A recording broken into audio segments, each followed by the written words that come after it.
My dear students, আশা করি তোমরা সকলে ভালো আছো। আজকে আমরা আলোচনা করব ডায়োড অ্যাপ্লিকেশন চ্যাপ্টার। আজকের আলোচ্য বিষয় হলো zener voltage regulator, diode clipping and clamping circuits. খুবই সহজ এবং ইন্টারেস্টিং বিষয়। আশা করি তোমরা সবাই মনোযোগ দিয়ে দেখবে।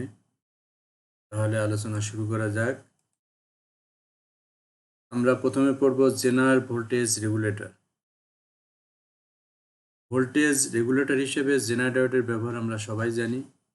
ভোল্টেজ রেগুলেটর হিসেবে জেনার ডায়োডকে আমরা তিনভাবে বিশ্লেষণ করতে পারি: সকল রাশি ধ্রুবক রেখে, সাপ্লাই ভোল্টেজ ধ্রুবক ও লোড পরিবর্তনশীল রেখে, লোড ধ্রুবক ও সাপ্লাই ভোল্টেজ পরিবর্তনশীল রেখে। এটা হলো তোমার জেনার ডায়োড। PZM মানে হলো ম্যাক্সিমাম জেনার ডায়োডের maximum power dissipation, zener voltage, IZ zener current, load resistor, input voltage DC voltage. এটা হলো একটা সিম্পল জেনার ভোল্টেজ রেগুলেটরের চিত্র। সবচেয়ে সরল জেনার ভোল্টেজ রেগুলেটরের চিত্র উপরে দেওয়া হয়েছে। এখানে ডিসি সাপ্লাই ভোল্টেজ ও লোড রেজিস্টরকে অপরিবর্তনশীল বিবেচনা করা হয়েছে। জেনার ডায়োডের অবস্থা বোঝার জন্য প্রথমে ডায়োডকে প্রথম সার্কিট থেকে অপসারণ করি। তাহলে আমাদের জেনার ভোল্টেজ রেগুলেটর বোঝার জন্য প্রথম যে আমরা সার্কিটে দেখলাম ওখান থেকে জেনার ডায়োডকে অপসারণ করা হয়েছে এবং অপসারিত স্থানের দুই প্রান্তের বিভব পার্থক্য নির্ণয় করি। তাহলে প্রথমে চিত্রটি দ্বিতীয় চিত্রের ন্যায় হবে। ভোল্টেজ ডিভাইডার রুল থেকে আমরা জানি V = VL = VI divided by R plus RL into RL। যদি V > VZ হয় তাহলে জেনার ডায়োড অন হবে। প্রথম চিত্রটি তৃতীয় চিত্রের না হবে। যদি V VZ হয় তাহলে জেনার ডায়োড অফ হবে। প্রথম চিত্রটি দ্বিতীয় চিত্রের এই চিত্রের অনুরূপ হবে। অফ অবস্থায় IZ = 0। আমরা জানি IZ প্লাস IL = IR। তাহলে IZ হবে IR মাইনাস IL। যেহেতু IZ 0, IR = IL। IR আমরা জানি VR বাই I, আর VR মানে আমরা বলতে পারি VI মাইনাস VL। VR মানে হলো VI মাইনাস VL। কারণ কি? কিরশফস ভোল্টেজ ল থেকে আমরা জানি VI = VR প্লাস VL। অতএব VR হবে VI মাইনাস VL। আর বা VI মাইনাস VL = VR। এই দুইটাকে যদি আমরা ইকুয়াল করি আর কাটা, তাহলে VI মাইনাস VL = VR। এখানে VL = VZ হবে। কিরশফের প্রথম সূত্র থেকে আমরা জানি যখন তোমার জেনার ডায়োড অন হবে, কিরশফের প্রথম সূত্র থেকে আমরা জানি IR = IZ plus IL। IZ হবে IR মাইনাস IL। IL হবে VL বাই RL, IR হবে VR বাই I, আর VR মানে হলো VI মাইনাস VL আর তো RL। জেনার ডায়োডের power dissipation PZ = VZ IZ। অবশ্যই PZ < PZM হতে হবে। এখানে PZM হলো ডায়োডের পাওয়ার ডিসিপেশনের সর্বোচ্চ সীমা, যে সীমা পর্যন্ত ডায়োড নষ্ট হবে না।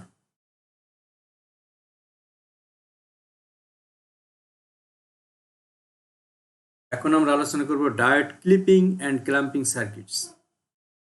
ডায়োডের রেকটিফিকেশন অংশে আমরা দেখেছি ডায়োড কিভাবে তরঙ্গের রূপ পরিবর্তন করতে পারে। আমরা আরও বিস্তারিতভাবে এই তরঙ্গের আকৃতি পরিবর্তনের সামর্থ্য দেখব। ক্লিপার হলো এমন একটি ডায়োড সার্কিট যা ইনপুট তরঙ্গের যে কোনো অংশকে ক্লিপ বা কেটে ফেলতে পারে। তরঙ্গের বাকি অংশের আকৃতির কোনো পরিবর্তন হবে, ইনপুটের ন্যায় থাকবে। একটি ডায়োড ও একটি রেজিস্টর দিয়ে তৈরি হাফ ওয়েভ রেকটিফায়ার হলো ডায়োড ক্লিপারের সবচেয়ে সরল রূপ। ডায়োডের বিন্যাসের উপর ভিত্তি করে ইনপুট তরঙ্গের ধনাত্মক বা ঋণাত্মক অংশকে ক্লিপ করে। ক্লিপার সার্কিটকে দুই ভাগে ভাগ করা যায়, যথা শ্রেণী ও সমান্তরাল ক্লিপার। ডায়োডকে যদি লোড রেজিস্টারের সাথে শ্রেণীতে যুক্ত করা হয় তাহলে তাকে শ্রেণী ক্লিপার সার্কিট বলে, আর ডায়োডকে যদি লোড রেজিস্টারের সাথে সমান্তরালে যুক্ত করা হয় তাকে সমান্তরাল ক্লিপার সার্কিট বলে।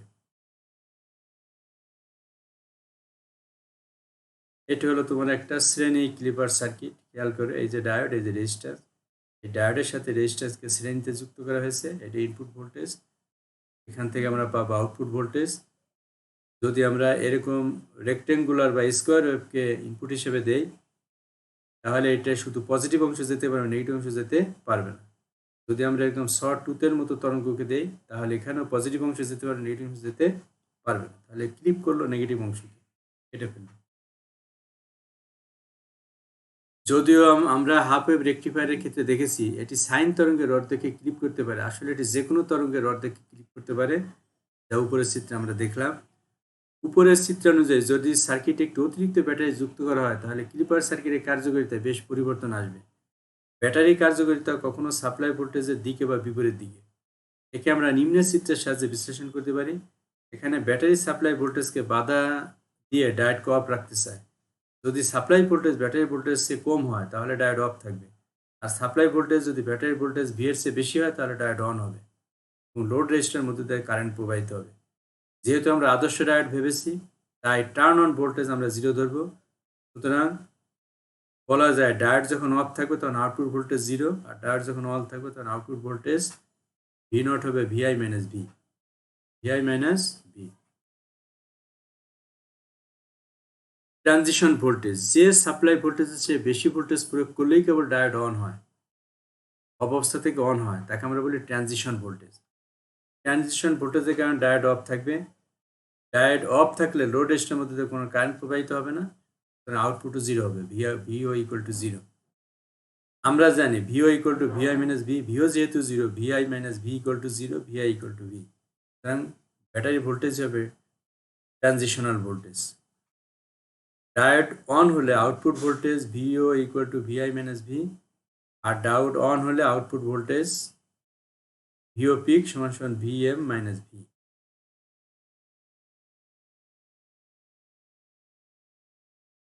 আগে যা দেখালাম সেটারই তোমার এখানে একটু চিত্রের মাধ্যমে উপস্থাপন করা হয়েছে। এখন আমরা দেখব সমান্তরাল ক্লিপার সার্কিট।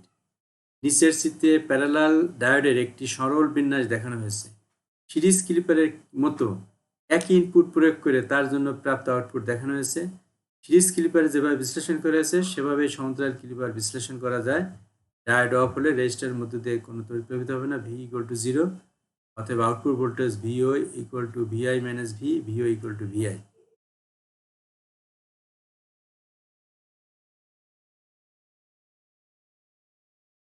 ডায়োড অন হলে V I approximately equal to V, তাই output voltage V not equal two Vi minus V I, V not equal to 0।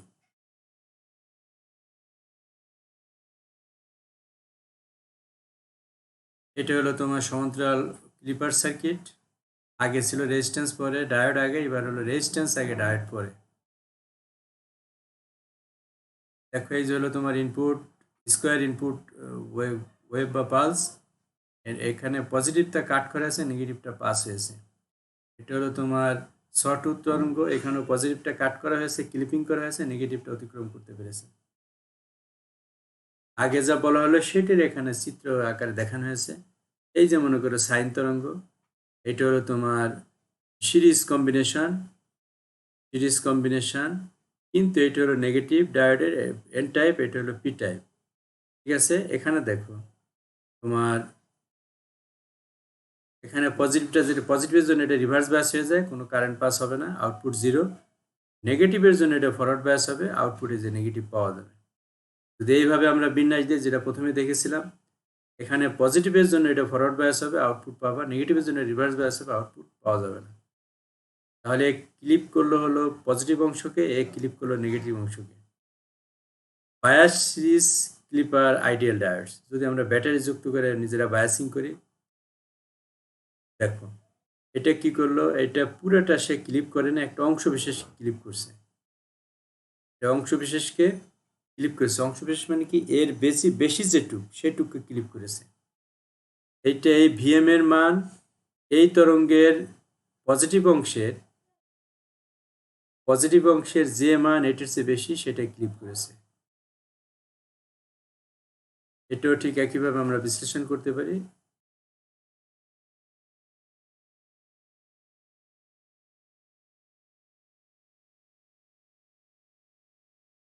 এটা হলো তোমার প্যারালাল ক্লিপার সার্কিট। তোমার পজিটিভের জন্য এটা হয়ে গেল, রিভার্স বায়াস কোনো ভোল্টেজ বা কারেন্ট পাস করবে না, নেগেটিভের জন্য ফরওয়ার্ড বায়াস পুরোটাই পাস করবে। এটা ঠিক উল্টা, পজিটিভের জন্য পুরোটাই পাস করবে, নেগেটিভের জন্য পাস করবে না। আগে যা বলা হলো সেটারই আমরা এখানে চিত্রের মাধ্যমে উপস্থাপন করা হয়েছে। এখন আমরা দেখব diode clamping circuit. Diode clamping circuit হলো ডায়োড, রেজিস্টর এবং ক্যাপাসিটর দ্বারা তৈরি এমন একটি সার্কিট যা কোনো প্রযুক্তি ইনপুট সিগন্যালের আকৃতি পরিবর্তন না ঘটিয়ে একে একটি ভিন্ন ডিসি ভোল্টেজ লেভেলে নিয়ে যায়। এখানে আমরা ডায়োডের বিভিন্ন বিন্যাস ঘটিয়ে কোনো প্রযুক্ত ইনপুট সিগন্যালে বিভিন্ন ডিসি ভোল্টেজ লেভেলে যাওয়া ব্যাখ্যা করব। ডিসি সাপ্লাই যোগ করে একে বিভিন্ন ভোল্টেজ লেভেলে নিয়ে যাওয়া যায় এমন মানে রেজিস্টর ও ক্যাপাসিটর পছন্দ করব যাতে time to constant tau equal to RC এর মান বেশি হয়। বেশি হলে সুবিধা হলো ডায়োড অফকারের সময় এটা সম্পূর্ণ ডিসচার্জ হবে না। আমরা সবসময় বিবেচনা করব ক্যাপাসিটি পূর্ণ চার্জ অবস্থায় আছে, অর্থাৎ 5টি সময় ধ্রুবক সময়ে ডিসচার্জ হয়। সবচেয়ে সরল ডায়োড ক্লাম্পিং সার্কিট নিচে দেখানো হয়েছে। এখানে ক্যাপাসিটরকে ইনপুট আউটপুট সিগন্যালের মাঝে যুক্ত করা হয়েছে এবং রেজিস্টর ও ডায়োডকে সিগন্যালের সাথে সমান্তরালে যুক্ত করা হয়েছে। ডিসি সাপ্লাই ভোল্টেজ শ্রেণীতে যুক্ত থাকতেও পারে, নাও পারে। ডায়োড ক্লাম্পিং সার্কিট বুঝতে হলে আমাদেরকে কয়েকটি ধাপ অতিক্রম করতে হবে। প্রযুক্ত সিগন্যালে প্রথম অর্ধচক্রের জন্য ডায়োডটি ফরওয়ার্ড বায়াস হবে। 0 থেকে ক্যাপিটাল T/2 বিরতিতে প্রথম চিত্রটি দ্বিতীয় চিত্রে সমতুল্য হবে। যেহেতু ডায়োড শর্ট সার্কিটেড তাই output V naught equal to 0 যা চতুর্থ চিত্রে দেখানো হয়েছে। এক্ষেত্রে সময় ধ্রুবকের মান খুব কম, ফলে খুব দ্রুত ক্যাপাসিটর পূর্ণভাবে চার্জিত হবে এবং বিভব পার্থক্য হবে V ভোল্ট।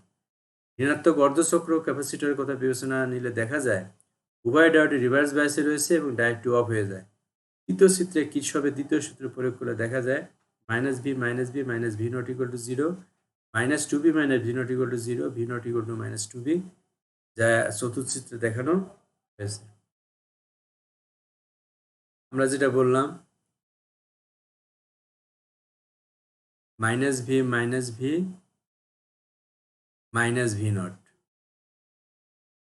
equal to 0।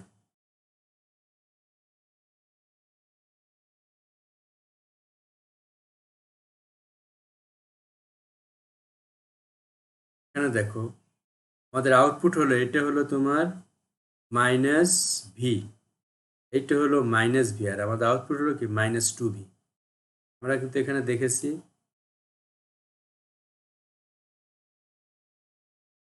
আমাদের আউটপুট হলো -2V, এটা হলো +V, এটা হলো -V, আর আমাদের আউটপুট হলো -2V, এটার দ্বিগুণ, এটা হলো তোমার ক্লাম্পিং মানে তাকে উপরে নিচে নামিয়ে দিয়েছে। বেশ কয়েকটি ক্লাম্পিং সার্কিটের ইনপুটের উপর তাদের প্রভাব পঞ্চম চিত্রে দেখানো হয়েছে। যদিও চিত্রে শুধু স্কোয়ার তরঙ্গ ব্যবহার করা হয়েছে, কিন্তু এটি সাইন তরঙ্গের উপরে সমানভাবে প্রযোজ্য। শুধু স্কোয়ার ওয়েভের পিক ভোল্টেজ ও সাইন তরঙ্গের পিক ভোল্টেজ সমান হলেই হবে, যা ষষ্ঠ চিত্রে দেখানো হয়েছে।